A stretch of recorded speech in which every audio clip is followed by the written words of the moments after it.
Et donc cette variété, cette diversité de conventions vient affirmer encore une fois l'étroitesse des relations entre deux pays. Sa Majesté le Roi est venu ici en frère et il est accueilli en frère. Bien que les rapports étroits unissent les deux États dans leur histoire commune depuis 1958, aucun souverain chérifien n'a foulé le sol guinéen. Et aujourd'hui, pour la première fois, un roi marocain est à Conakry, Sa Majesté le Roi Mohamed VI.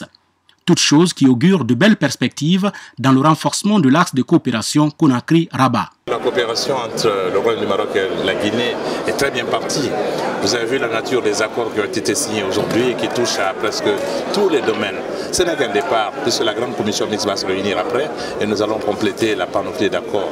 Je pense que c'est un très bon début et ce qui est conforme à la qualité exceptionnelle des relations entre le Royaume du Maroc et la Guinée. La signature de ces 21 conventions va amorcer un nouveau départ dans les relations entre les peuples guinéens et marocains, a dit en substance Salah Eddine Mezouar, ministre des Affaires étrangères et de la coopération internationale. Première visite d'État de Sa Majesté en Guinée et je pense que ces journées que nous allons passer ensemble vont affirmer encore une fois l'étroitesse de nos relations, la profondeur et la sincérité de nos relations, mais surtout, ça va constituer un point de départ nouveau dans la relation entre les deux pays. Le Maroc apportera tout son savoir-faire, toute son expertise, mais aussi tout le dynamisme de son secteur privé et de son secteur public pour participer à ce formidable travail de reconstruction que le président Alpha Condé est en train de mener. Ce travail également en profondeur au niveau de la société guinéenne pour l'apaiser, pour qu'elle se tourne beaucoup plus vers l'avenir, pour tourner la page du passé et se mobiliser, se motiver pour la reconstruction de son pays. Les Guinéens, le président Alpha Condé, le gouvernement de Guinée trouvera Sa Majesté le Roi et le Maroc à ses côtés. Le ministre de l'économie et des finances du royaume chérifien témoigne. Par cette coopération sud-sud concrète qui repose sur des valeurs extrêmement importantes qui sont la solidarité, le partage d'expériences, le développement humain.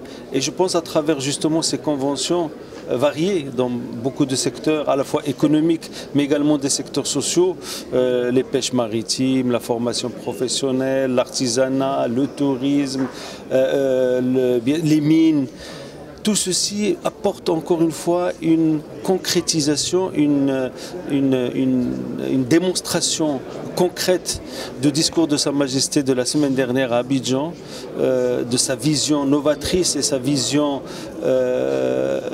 avant-gardiste de ce que doit être le développement en Afrique, de ce que doit être la coopération sud-sud. Comme Sa Majesté l'a bien dit, l'Afrique n'a pas besoin d'aide humanitaire, l'Afrique a besoin de partenariats économiques gagnant-gagnant, tournés vers l'homme pour créer des emplois, pour créer des richesses, pour améliorer les conditions de vie des citoyens. Et c'est exactement ce que Sa Majesté s'efforce de faire avec, bien sûr, la Guinée également, mais d'autres pays, pour apporter cette démonstration et cette concrétisation de la vision royale de ce que doit être effectivement la coopération sud-sud. Donc en Guinée, la forte délégation qui est présente, mais également les nombreuses conventions qui sont signées dans beaucoup de secteurs, apportent également la preuve de cette amitié et de cette fraternité et cette relation extrêmement privilégiée qu'entretient le Maroc avec la Guinée. S'inscrivant dans l'optique du raffermissement des liens de coopération et des échanges fructueux entre la République de Guinée et le Royaume du Maroc, cette visite de travail et d'amitié à Conakry de Sa Majesté, le roi Mohamed VI, ambitionne de créer une nouvelle dynamique dans les échanges commerciaux entre les deux États.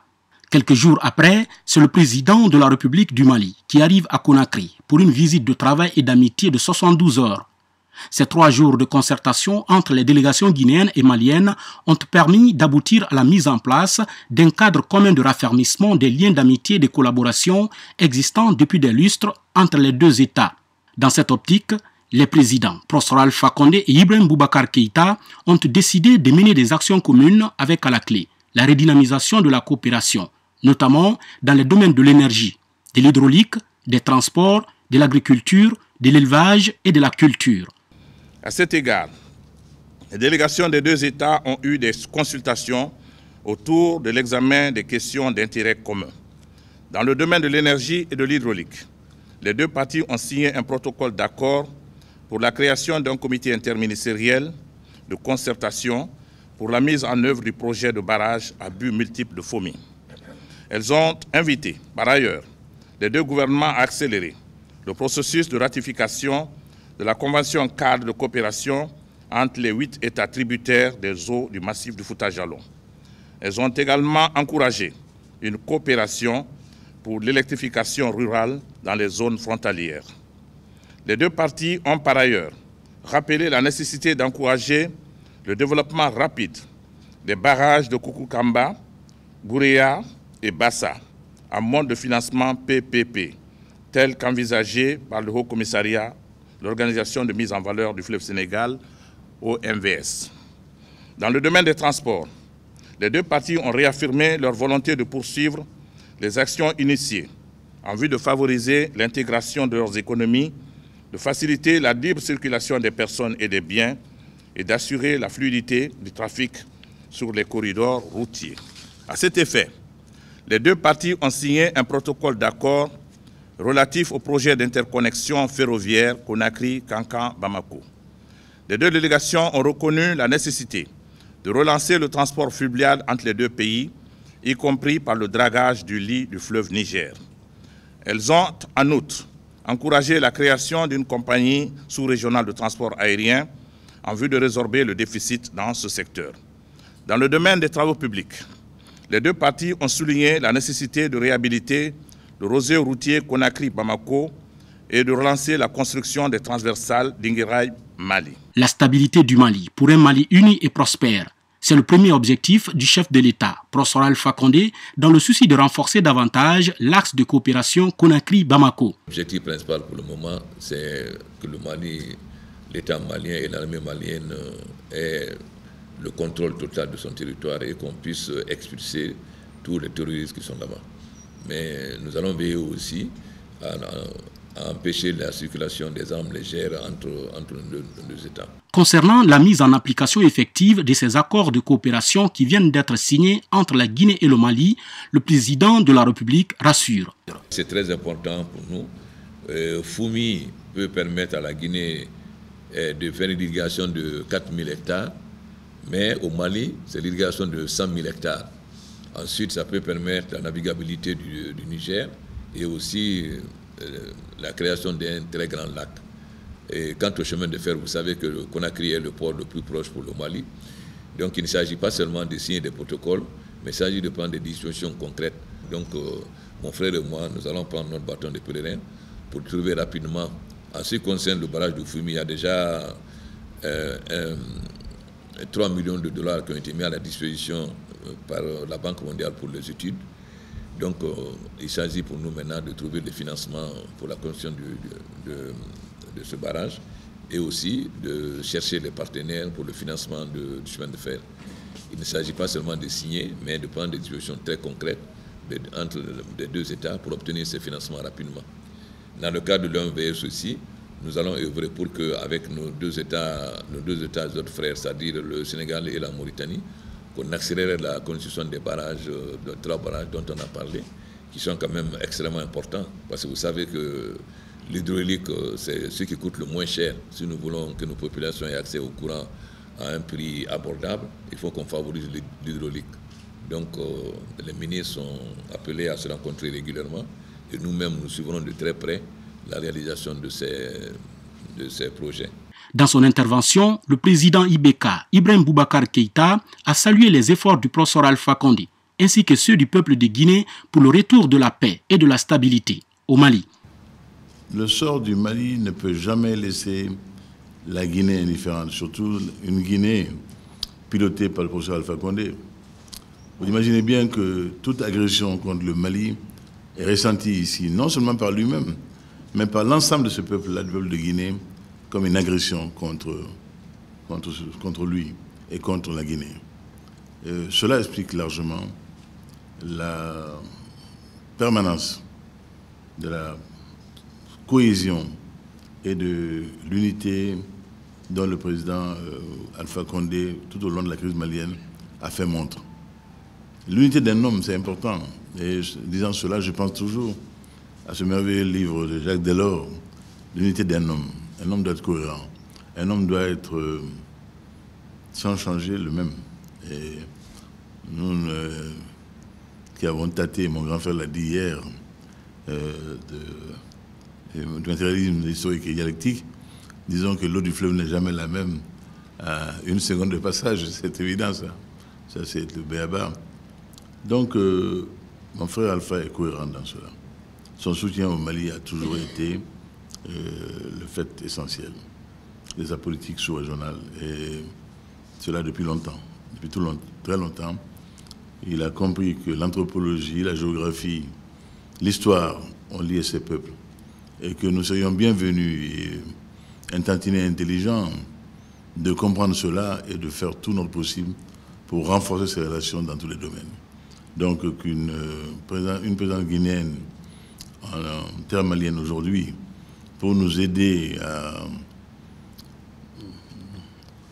nous défendre contre cette prétention djihadiste de notre temps, n'est pas pour se prendre. Et je crois également que dans les temps à venir, cela va encore se conforter, Inch'Allah. IBK, Ibrahim Boubacar Keïta, se réjouit ainsi de l'accueil et des résultats enregistrés durant son séjour de 72 heures à Conakry. Et c'est sur ces notes rassurantes de voir les relations d'amitié et de coopération entre le Mali et la Guinée se renforcer davantage que le président de la République a raccompagné son hôte de marque à l'aéroport international Conakry-Bessia pour Bamako. De retour donc sur la scène internationale, la Guinée est devenue une terre d'attraction des investisseurs de tous bords. Ils sont nombreux aujourd'hui à venir étudier toutes les opportunités d'investissement que présente ce pays. Un pays débarrassé désormais des mauvaises habitudes, comme la corruption, qui empêchait autrefois les hommes d'affaires à y investir. Et présentement, le président de la République a mis en place un système qui permet justement aux hommes d'affaires de créer ou d'installer leurs entreprises en toute facilité, le guichet unique. Jour après jour, le président de la République reçoit en audience des investisseurs étrangers. Tous viennent exprimer au professeur Alpha Condé leur volonté d'injecter des moyens financiers dans le développement socio-économique de la Guinée, à travers la création de petites et moyennes entreprises porteuses de croissance et créatrices d'emplois. Le président de la République, à son tour, rassure ses hommes d'affaires étrangers de son engagement personnel et celui de son gouvernement à créer des conditions d'investissement favorables. La justice et la sécurité, deux volets importants que le chef de l'État a rapidement redressés, dans le but de permettre à ce flux d'hommes d'affaires intéressés à la Guinée de soutenir les nombreux projets de développement du gouvernement.